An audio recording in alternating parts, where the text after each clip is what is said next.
Hello အားလုံးပဲမင်္ဂလာပါဒီနေ့မှာတော့အမက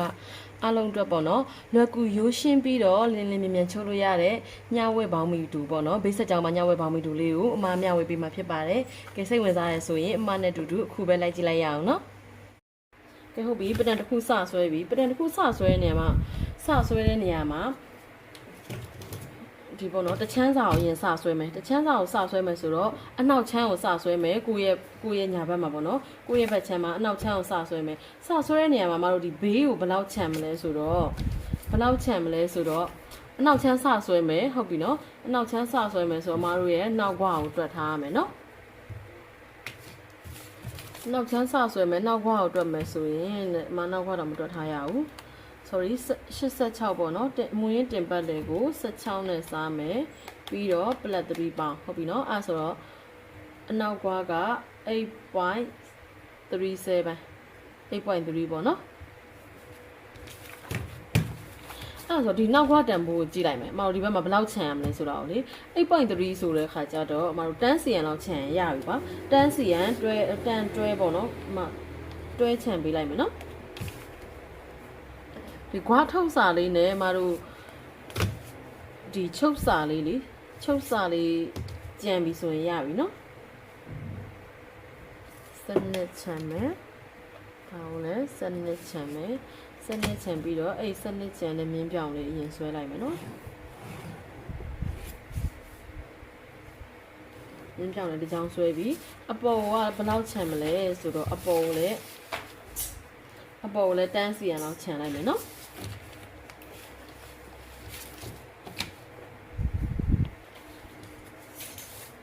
ဟုတ်ပြီအဲ့ဒါဆိုရင်အမအခုဆွဲထားတယ်ဒီအပေါ်စဆွဲတော့မယ်ပေါ့နော်ဒီပထမအဦးဆုံးမစဆွဲတဲ့မြင်းကဘာမြင်းဖြစ်မလဲဆိုရင်ခါမြင်း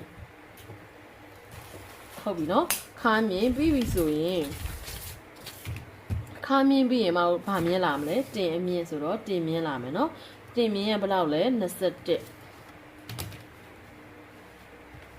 ဟုတ်ပြီ21ကိုဆွဲလိုက်ပြီအဲ့ဒီနေရာမှာအမတို့ကဒီ4000ခွက်လေးကိုအရင်ရအောင်ဆွဲမယ်နော်4000ခွက်အရင်ရအောင်ဆွဲမှာဖြစ်တဲ့အတွက်အမတို့တင်အမြင့်မှာမတို့ကဒီတင်အကျယ်ကိုတစ်ခါတည်းတန်းဆွဲလို့ရပြီတင်ရဲ့တချမ်းစာအဖြေကအမတို့ဘယ်လောက်ရခဲ့တယ်လဲဒီမှာတစ်ခါတည်းတွက်ခဲ့တယ်ဆိုလို့ရှိရင်ဒါဆွဲရလွယ်လွယ်ကူကူဆွဲလို့ရပြီပေါ့နော်တင်ပတ်လေက23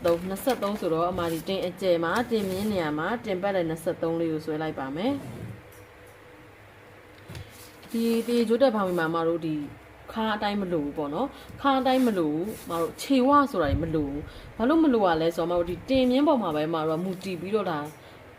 အတိုးအလျှော့လုပ်သွားမယ်ပြီးတော့ခါမှလည်းမတို့ဘာမှကိုတွက်ဆရာမလို့ဘာလို့တွက်ဆရာမလို့ရလဲဆိုတော့ဒီတရေဂျိုးတက်မှာဖြစ်တဲ့အတွက်ဒီတင်အမြင့်တိုင်းအောင်မတို့ထောင်သွားလိုက်ပြီဆိုလို့ရှိရင်ဒါတရေဂျိုးလေးရှုံလိုက်တယ်ဆိုရင်မတို့ဘောင်းမီဟိုပါပေါ့နော်ဒီထောက်တွေပါလည်းဘာမှထိုးစရာမလိုဘူးဘာဖြစ်လို့လဲဆိုတော့မြို့ကျိုးတက်မှာဖြစ်တဲ့အတွက်ပေါ့နော်အဲ့ဒါဆိုတော့တင်က23ဆိုတော့မှခါမှလည်းဘယ်လောက်ဆွဲမလဲဆိုရင်ခါမှလည်း23ဟုတ်ပြီနော်ခါမှလည်း23ခါမြင်ပြီးရင်မတို့တင်မြင်းလာပြီတင်မြင်းပြီးရင်နံပါတ်3မတို့ဘာလာမလဲခွာမြင်းမှာမတို့ဘယ်လောက်ရထားလဲတင်မြင်း21ကိုမတို့ဘယ်လောက်ပေါင်းထားရလဲ +6 ပေါင်းထားတဲ့အတွက်29ခါမြင်းကနေပဲစဆွဲလိုက်မယ်နော်29မြင်းလေးတွေကိုညီအောင်ဆွဲမယ်နော်29အဲ့ဒါကိုအကျယ်ကဘယ်လောက်ဆွဲမလဲတခါတည်းတင်အမြင့်တိုင်းပဲမတို့4000ခွက်လေးဖြစ်သွားအောင်23ဆွဲမယ်ဟုတ်ပြီနော်ပြီးပြီဆိုရင်ဒီတင်မြင်းပြီးရင်မှဒါဗာမြင်းလဲဆိုတော့ကွာမြင်းပေါ့နော်ဒါလေးကကွာမြင်းပြီးရင်မတို့အရှည်လေးဆွဲမယ်အရှည်က38မတို့38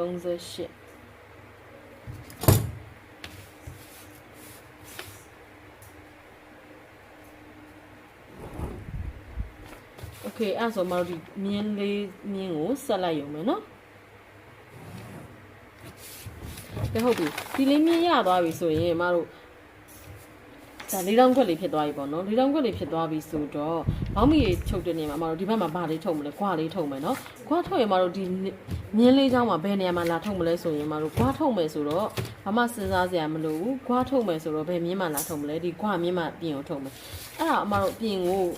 အခုအမတို့ဆွဲနေတာက နောက်ချမ်းရဲ့ဂွမြင်းမှာနောက်ဂွကိုထုတ်မှာဖြစ်တဲ့အတွက်ဂွထုတ်မှာဖြစ်တဲ့အတွက်မတို့ဂွထုတ်စာကဘယ်လောက်ဖြစ်မလဲတွက်ထားရည်နော်တွက်ထားတယ် 8.3 နောက်ဂွရဲ့အဖြေတိုင်းလေးထုတ်ပေးလိုက်ရုံပဲ 8.3 ဟုတ်ပြီနော်အဲ့ဒါပြီးရင်ဒီမြင်းကိုလေ 8.3 ရပြီဆိုရင်မတို့က auto ကိုမှပဲခြေဝမြင်ရသွားပြီဘာလို့ခြေဝမြင်ရသွားလဲဆိုဒီ 8.3 တွေကနေဂွထုတ်စာ 8.3 တွေကနေခြေဝကိုလိုချင်လို့ရှိရင် 8.3 တွေကနေ8.3 တွေကနေဘယ်လောက်နှုတ်ရမလဲဆိုတော့ 1.5 နှုတ်ပုံသေးလားဆိုရင်ဒီပေါင်းပြီးမှပုံသေးပါအဲ့ဆိုတော့ 6.8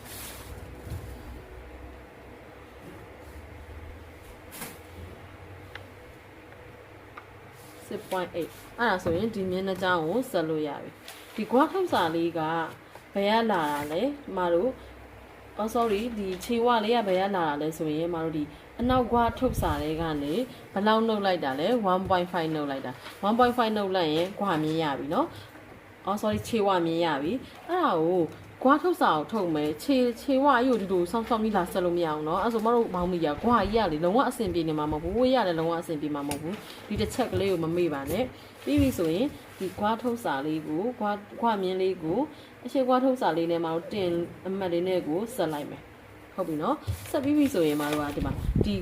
မြင်းလေးကို white မှာ white တဲ့နေရာမှာတစ်ချက်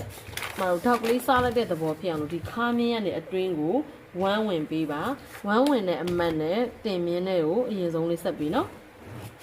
ဒါပုံသေးတွေပဲเนาะဒီ white တဲ့နေရာမှာမတို့အဆင်ပြေသလိုကြီး white တဲ့လို့မရအောင် white တဲ့လို့မရ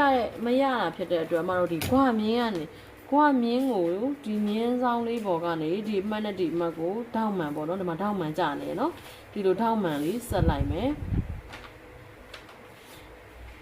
ထောက်မှန်မြင်းလေးတစ်ကြောင်းဆက်မယ်အဲ့ထောက်မှန်မြင်းရဲ့တန်ဖိုးကဘယ်လောက်ရှိမလဲဆိုတော့ 4.9 အဲ့ဒါကိုအမဘယ်နှပုံမလဲဆိုရင်3ပုံပုံမယ်3ပုံပုံတော့ 4.9 ကိုဘာနဲ့စားမလဲ3နဲ့စားမယ်3နဲ့စားတော့ 1.6 တပုံကို 1.6 စီရပြီတပုံကို 1.6 တပုံကို 1.6 နဲ့ဒါ3မှတ်ရသွားပြီပေါ့နော်အဲ့3မှတ်မှာပထမဦးဆုံးအပုံလေးနဲ့တင်မြင်းနဲ့ဒီမြင်းပေါ်လေးနဲ့ကိုပေကွေးလေးနဲ့ဝိုက်လိုက်ပါမယ်ဒီအရှိဆုံးထီရောက်စရာမလိုဘူးဒီမြင်းပေါ်ကြနေရရင်เนาะဒီမြင်းပေါ်ကိုမကြော်ရဘူးဒီမြင်းကိုမထိပဲမဖြစ်ရဘူးဒီ point မှတ်လေးရယ်ပထမဆုံးအပုံလေးရယ်ဂွမြင်းပေါ်လေးရယ်နောက်ဂွမြင်းပေါ်လေးရယ်ရရင်ရပြီအဲဆိုရင်ကတ်လေးကိုမဒီလိုလေးဝိုက်လိုက်မယ်โอเคစင်ပြေပြီเนาะကဲအဲ့ဒါပြီးပြီဆိုရင်မတို့အနောက်ချမ်းပြီးသွားပြီအနောက်ချမ်းပြီးသွားပြီဆိုတော့အရှေ့ချမ်းလေးဆွဲလိုက်မယ်เนาะတစ်ခါလေး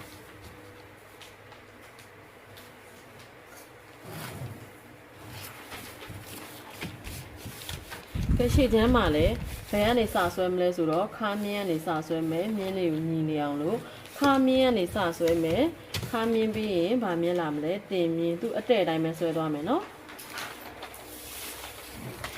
တင်မြင်းပြီးရင်ဂွမြင်းပြီးရင်ခြေဝမြင်းမနောက်ချမ်းဆွဲပြီးသွားပြီဆိုရှေ့ချမ်းအလိုက်တင်လေးဆွဲထားရုံပဲအဲ့နေရာမှာ၄တောင်းခွက်လေးဖော်မယ်ပထမဦးဆုံးအတိုင်းအတာကတင်ပတ်လေက23တင်ပတ်လေ23ဒါနောက်ဒီအခုချိန်လေးထိရရှေ့ချမ်းလေးနဲ့အနောက်ချမ်းလေးနဲ့အတူတူပဲเนาะ23โอเคအဲ့ဆိုမှဒီမြင်းလေးချမ်းကိုဆက်လိုက်ပါမယ်ဒါထုံးစံအတိုင်းပဲဒီအပေါ်ဆုံးကဟာဗာမြင်းဖြစ်မလဲအပေါ်ဆုံးကဗာမြင်းဖြစ်မလဲဆိုတော့ခါမြင်းဟုတ်ပြီနော်ခါမြင်းပြီးရင်ဗာမြင်းလာမှာလဲတင်မြင်းလာမယ်တင်မြင်းပြီးရင်ဂွမြင်းပြီးရင်မတို့ခြေဝမြင်းပေါ့နော်ခြေဝမြင်းကဲအဲ့ဆိုရင်ဂွမြင်းနေရာမှာမတို့ဂွထုတ်စာထုတ်ရမယ်နောက်ချမ်းနဲ့တူတူပဲเนาะဂွထုတ်စာမှာအရှိချင်းဖြစ်တဲ့အတွက်မတို့တွက်ခဲ့တယ်ရှေ့ဂွဘယ်လောက်လဲ 3.8 အဲ့ဒါဆိုတော့ထုတ်စာလေးကိုအရင် 3.8 ထုတ်လိုက်မယ်ထုတ်ပြီးပြီဆိုရင်မတို့တင်မြင်းလေးနဲ့လာဆက်လိုက်မယ်เนาะတင်မြင်းလေးနဲ့လာဆက်မယ်ဆက်ပြီးပြီဆိုရင်ဒ ဒီခါမင်းကနေပဲအနောက်ချမ်းလိုပဲခါမင်းကနေပဲရှေ့ကို1လေးဝင်မယ်1လေးဝင်ပြီးတော့ဒီတင်မြင်းလေးနဲ့ဆက်လိုက်မယ်နော်ဒါအမတို့မသုံးဘူးဒီဟာလေးကိုထောက်လေးစားလိုက်တဲ့သဘောညှော့ကျိုးတက်တဲ့နေရာမှာဘိုက်တွေဖောင်းဖောင်းကြီးဖြစ်နေမှာမို့လို့မတို့ဒါလေးကစားထုတ်လိုက်တာပေါ့နော်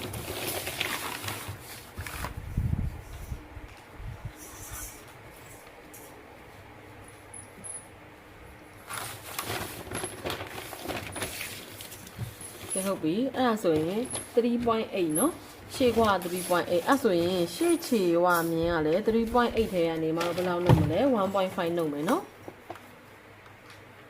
3.8 အနုပ် 1.5 အဲ့ဆိုတော့ဘယ်လောက်ရမလဲ 2.3 ခြေဝါကိုဘယ်လောက်ထုတ်မလဲဆိုတော့ 2.3 ဟုတ်ပြီအဲ့ဆိုရင်မတို့ခွာမြင်းလေးနဲ့ဆက်မယ်ဆက်ပြီးပြီဆိုရင်ရှေ့ခွာမှာလို့ရှေ့ခွာကိုလည်းမောင်နောက်ခွာလို့ပဲပေကွေးဝိုက်တဲ့နေရာမှာတခါလဲပုံသေးတွက်ထားလို့ရအောင်လို့ဒီမြင်းလေးကိုမောင်တောက်မှန်အတိုင်းအတဲထားမယ်ပြီးရင်ခွာမြင်းလေးနဲ့စုံမတ်လေးနဲ့ဆက်မယ်ဒါလေးကတောက်မှန်ကြနေရမယ်ပြီးရင်ဒီတိုင်းတာလေးကိုပေါင်းကြည့်လိုက်မယ်เนาะအဲ့ဆို3ဆိုတော့3ပုံမှာဆိုတော့မောင်ဘယ်လောက်စီဖြစ်မလဲ1စီဖြစ်လိုက်မယ်เนาะတစ်ပုံကို1အဲ့ဆိုတော့ပထမဦးဆုံးအပုံလေးနဲ့တင်မြင်းလေးနဲ့ဒီမြင်းပေါ်လေးနဲ့ကိုမပေကွေးလေးနဲ့ cash လေးနဲ့ဝိုက်မယ်အပြင်နဲ့ဝိုက်ရင်အပြင်နဲ့ဝိုက်မယ်အတွင်း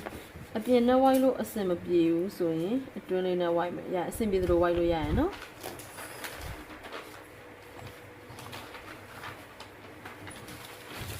โอเคရသွားပြီအဲ့ဆိုရင်မတို့ပတန်လေးရားဒီလိုလေးဖြစ်သွားပြီနော်ဒါကအနောက်ချမ်းဒါကအရှေ့ချမ်းရမယ်နော်အဲ့ဆိုဘောင်းမီလေးချုပ်လို့ရှိရင်လေဒီတိုင်းပဲရိုးရိုးကြီးချုပ်သွားလိုက်မယ်ဆိုလို့ရှိရင်မတော့ပုံလေးကလေပုံဒန်းအတူပုံမှန်ပဲပေါ့နော်ရိုးရိုးပဲပုံကထွက်မှာမဟုတ်ဘူးဒီလားပုံထွက်မှာမဟုတ်ဘူးဆိုတော့မတော့အောက်မှာကွတ်အပြားလေးနဲ့နော်မတော့အပြင်လေးကိုအလှလေးလန်ကုတ်ပြီးတော့မတော့ကွတ်ကျိုးလေးညက်မယ်ကွတ်ကျိုးလေးညက်မယ်ဆိုဘယ်လောက်လောက်ညက်မလဲဆိုတော့အမ3 cm လောက်ယူလိုက်မယ်နော်3 cm လောက်အလှပြားလေးအောက်ခြေမှာလန်ပြီးတော့လေအပေါ်အလှကွတ်ကျိုးလေးညက်မယ်နော်3 cm အဲ့ဒါပြီးပြီဆိုရင်ဒါလေးကိုလည်း3 cm ဒါပေမဲ့ကွတ်ကျိုးညက်တဲ့နေရာမှာအမဒီနှစ်ခုကိုလေဒီနှစ်ခုကိုခွဲပြီးတော့မှကပ်ဟိုလောက်မှာမဟုတ်ဘူးဒီအရှေ့ချမ်းနဲ့နောက်ချမ်းမတို့ပူးပြီးသွားပြီဆိုမှဒီနှစ်ခုကိုကပ်မှာအဲ့ဒါကိုအခောက်ပိတ်မယ်ဒါကရှေ့ဒါကအရှိဒါအပေါ်1 cm အောက်ကို1 cm ချမ်းမယ်နော်ဒါကခောက်ပိတ်လေးပိတ်မယ်ဒါကကြတော့အနောက်အရှိနောက်တော့အမောက်တစ်ခါလေးမှခဲမှရမယ်နော်အနောက်ဒါကအပေါ်ကို1 cm ချမ်းမယ်အောက်ကိုလည်းအမတို့1 cm ချမ်းမယ်ဟုတ်ပြီအဲ့ဆိုတော့ဒါလေးကိုအရင်ကူးထုတ်လိုက်မယ်ဒီနှစ်ခုလေးကိုနော်ဒီနှစ်ခုလေးကိုကူးထုတ်လိုက်မယ်ဆိုတော့ဒီနှစ်ခုလေးကိုကူးထုတ်လိုက်မယ်ဆိုတော့စက်ကူဒီရနဲ့ကူထုတ်လိုက်မယ်နော်ဒီအမကဟိုကမင်ဆိုနဲ့ဆွဲထားဆိုတော့အပေါ်ကတင်ပြီဆိုလို့ရှိရင်လည်းမြင်ရတယ်အဲ့လိုမမြင်ရဘူးကိုခဲရနေဆွဲဆိုဒီအောက်ကနေကိုကူးမဲ့ဆိုင်ကိုအောက်ကနေထားပြီးအပေါ်ကနေလိမ့်ပေးလေးနဲ့လိမ့်လိုက်လို့ရရနော်အမတော့ဒါလေးကိုအပေါ်ကနေတင်ပြီးတော့ပဲကူးလိုက်တော့မယ်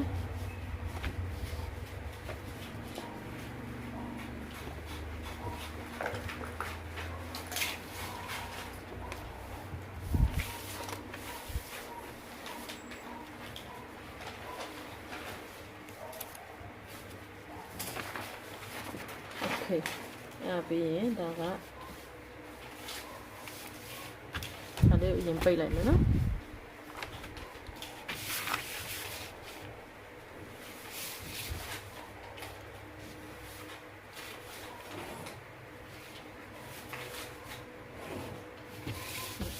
ဒါလေးကအရှိกว่าလीနော်ဒါလေးကအရှိဒါကအောက်ကို1 cm ချမ်းမယ်အပေါ်ကိုလည်း1 cm ချမ်းမယ်ဒါလေးကခောက်ပိတ်လေးထားမယ်ပြီးရင်အနောက်ချမ်းလေးကိုလည်းကော်ပီယူလိုက်မယ်နော်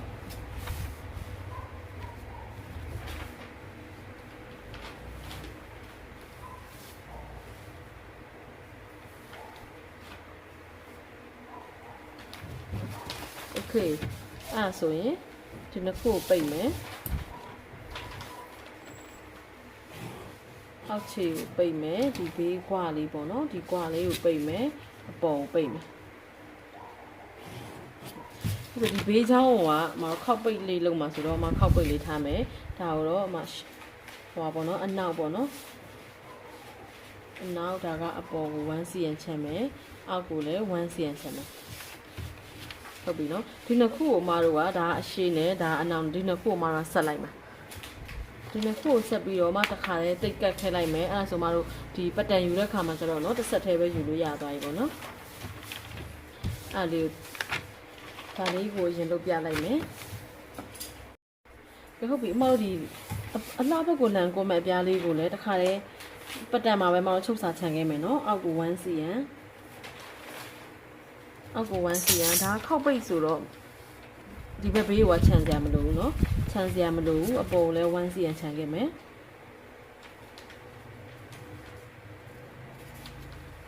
ပေါ်လည်း 1cm ချန်မယ်ပြီးတော့အရှိခွလေးကိုအနောက်ခွလေးကိုလည်း1cm ချန်မယ်เนาะ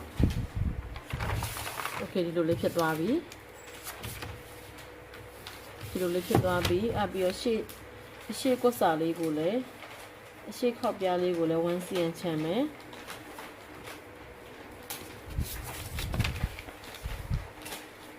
ဒီရှေ့ခွလေးကိုလည်း 1cm ချန်မယ်အပေါ်လေးကိုလည်း 1cm ချန်မယ်နော်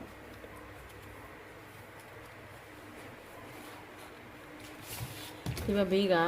4 line သင်္ကေတလေးမှတ်ထားတဲ့ဟာကတို့ချန်စရာမလိုဘာလို့လဲဆိုတော့အရှေ့နဲ့အနောက်ကိုတစ်ခါလဲဆက်မှာဆိုတော့လေနော်ဒါလေးကိုအရင်ကြိုက်ပြမယ်နော်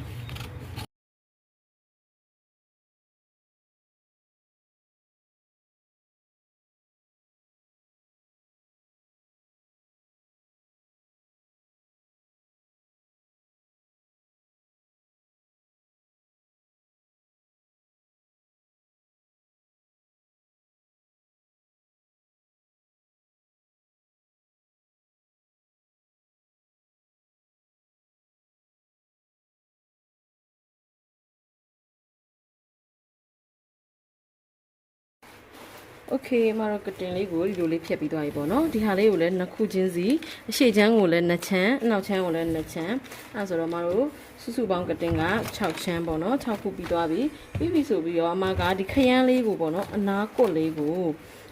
ကွတ်ကြိုးလေးကိုဖြောင်လေးသုံးလိုက်ပါမယ်ဖြောင်လေးနဲ့ဆိုရင်ပို့လိုက်တယ်ပေါ့နော်ဖြောင်လေးနဲ့ဆိုရင်ပို့ပြီးထင်းပြီးတော့လိုက်ဖက်နေအောင်တို့ဖြူကြိုးလေးနဲ့သုံးလိုက်မယ်ကြိုးလေးကိုလည်းအဖြန့်ကို 3cm ပေါ့နော်အခောက်ရက်ဆိုလို့ရှိရင်1.5 လေးကျန်မယ်ကိုချုပ်မှာကချုပ်စာက1ဆိုတော့0.5 လေးပဲအပေါ်မှာကျန်နေမယ်ပေါ့နော်အဖြူသားကြီးတွေအကြီးပေါ်နေလဲလှနေမှာမဟုတ်ဘူးလေနော်အဲဆိုရင်ကတမိုင်းပြီးပြီဆိုတော့ချုပ်တဲ့ပိုင်းလေးသွားလိုက်ရအောင်နော်ချုပ်တဲ့ပိုင်းလေးမသွားခင်မှာပထမဦးဆုံးဒါလေးပြောပြချင်လဲဆိုတော့ဖြတ်ကြမလဲပေါ့နော်ကိုယ့်ရဲ့ခါတိုင်းနဲ့ဖြတ်မှာလားဘာမှမစဉ်းစားတော့ဘူးတို့တင်ထဲကနေပဲ45 ရာခိုင်နှုန်းနှုတ်လိုက်မယ်45နှုတ်လိုက်မယ်ပေါ့နော်တင်ကအမိုက်တန်80နဲ့6ရှိရယ်sorry 86ကိုမူရင်းတင်အောင်မတွက်တော့ဘူးတချမ်းစာပေါ့နော်တချမ်းစာမှာတို့ဘယ်လောက်ရှိလဲ23တင်ပတ်လဲတွက်ပြီးသားတချမ်းစာ23ကိုဘာနဲ့မြောက်မလဲဆိုတော့4နဲ့မြောက်မယ်ပွားစာပေါင်းထားပြီးသားတင်ပေါ့နော်4နဲ့မြောက်တော့တို့တင်60ဖြစ်မယ်အဲ့60နဲ့ထဲနဲ့ဘယ်လောက်နှုတ်ရမလဲဆိုတော့45 ရာခိုင်နှုန်းနှုတ်လိုက်မယ်45နှုတ်လိုက်မယ်အဲ့ဒီရောဘယ်လောက်ကျန်မလဲ40ခွန်ကျန်မယ်အဲ့ဒီကျန်နေတဲ့40ခွန်ကတို့မြို့ကျိုးပေါ့နော်မြို့ကျိုးရဲ့ဖြေလေးပါအဲ့တော့ဒီမြို့ကျိုးလေးကို40နဲ့ခွန်ဖြတ်ထားလိုက်ပါမယ်